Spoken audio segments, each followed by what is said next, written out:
request everyone to please stand. Ladies and gentlemen, please welcome with a round of applause the President of the Republic of the Philippines, Ferdinand Romualdez Marcos Jr.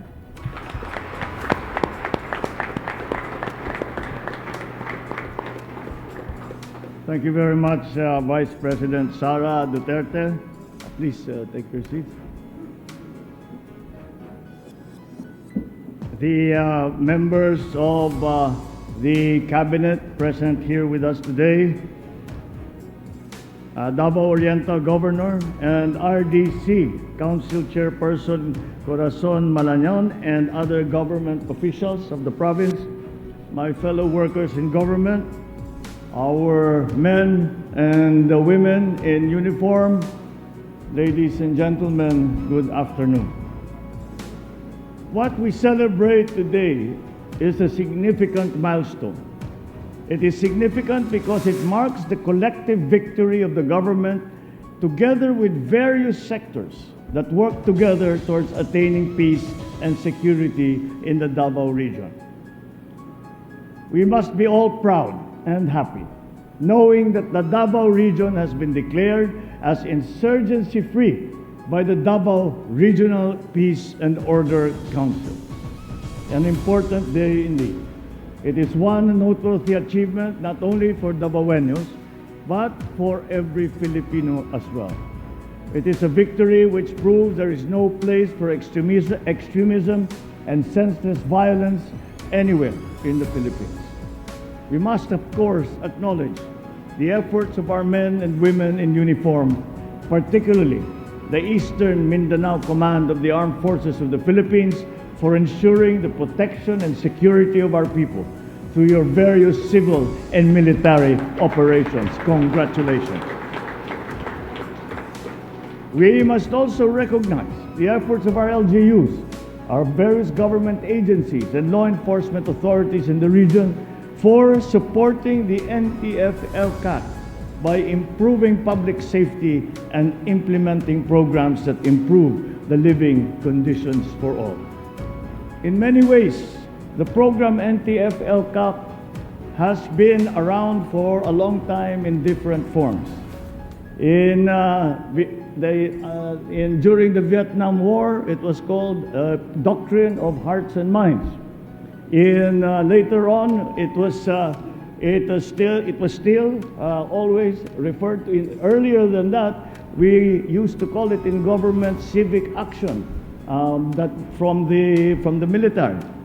But the NTF-ELCAT added many new dimensions to the concept, and that whole of nation concept that was attached to the NTF-ELCAT was, I think, what brought us success.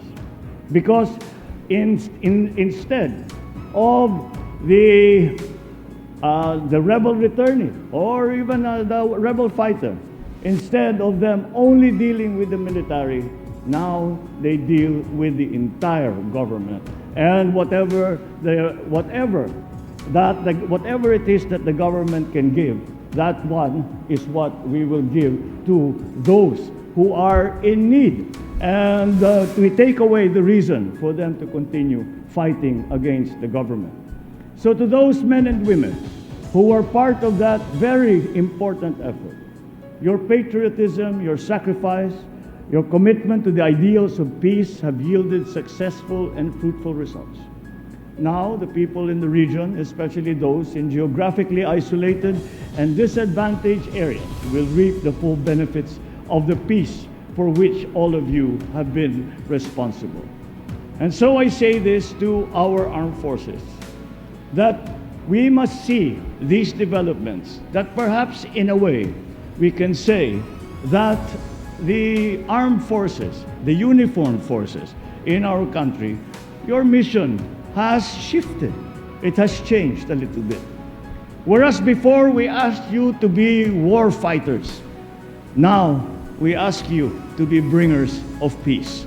And the success of the NTF-ELCAT program and all of the efforts of our military, of our police, have shown in the reaping of the benefits that we celebrate today, that the Davao provinces are insurgency-free. Moving forward, we take an optimistic but cautious step to mind that the goal of achieving long-lasting peace and order in the region cannot end just with this declaration. We will need to sustain it with a whole-of-nation approach to peace, the development to prevent terrorists and lawless elements from recruiting, regrouping, and regaining power over our countrymen. We cannot afford to go back to square one. Thus, I call on the armed forces, government agencies, LGUs, and communities to continue working together to seize the gains in the region and ensure that we will carry this momentum towards the future. To celebrate this victory, I believe that there is no better way to commemorate the eradication of insurgency in Davao than to declare the region as a tourism and investment-ready destination. In many ways,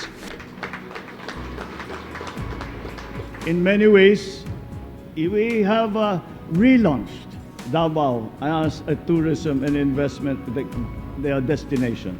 And I say that because, in truth, Davao, with its very active and vibrant economy, and the businesses who have been leading the way in Mindanao and do better than the national averages, have always been there.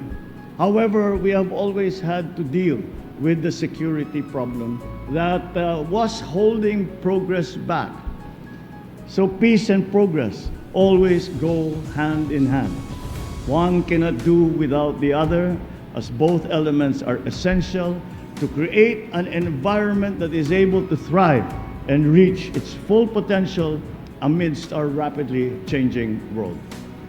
This declaration serves as a timely platform to once again boost Davao's post-pandemic economic growth and leverage the region's abundant resources and opportunities. As Mindanao's largest economy, the Davao region will play an important role in this march of the entire country towards prosperity. It has also maintained its stature as a beacon of progress, where many facets of our landscapes and culture will be shared for those who will set foot on this rich land. It is my hope that all the things you have achieved here in Davao can also be replicated across the country. This way, we can reproduce our shared success 100-fold, allowing our fellow countrymen to reap the benefits of safety and prosperity for present and future generations to come. So, as we go forward into the new normal, let us continue working together to revitalize the economy towards high growth and reverse the trends of recent years. Over the past 2 years, the Davao region has suffered great setbacks, as we all have. That brought about by the pandemic. We have seen more than 61% decline in registered investments and as much as 70% decrease in tourist arrival. But I am confident that with this declaration and with the convergence of all the efforts of the stakeholders, I am confident that we can reverse that trend.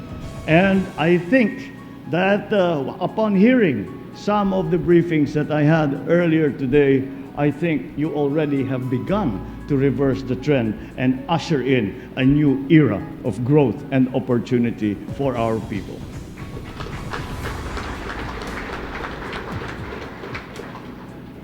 And I think that we can say with a greater level of confidence that we have heard countless times that Mindanao is the land of promise. Now, let us begin to fulfill that promise. Thank you and good afternoon. Splat commentary. Wow! The schedule of President Ferdinand BBM Marcos Jr. is quite full. It shows that he is maximizing his trip to Davao by ensuring that all pertinent matters are attended to. That is time management for you. All the news that was covered in this are all great news. The declaration of Davao Region as insurgency-free is indeed a giant step for the region to go to greater heights. The groundbreaking ceremony of the Sumal Davao City Bridge is also a cause for celebration. Once completed, it shall allow faster travel between the two destinations.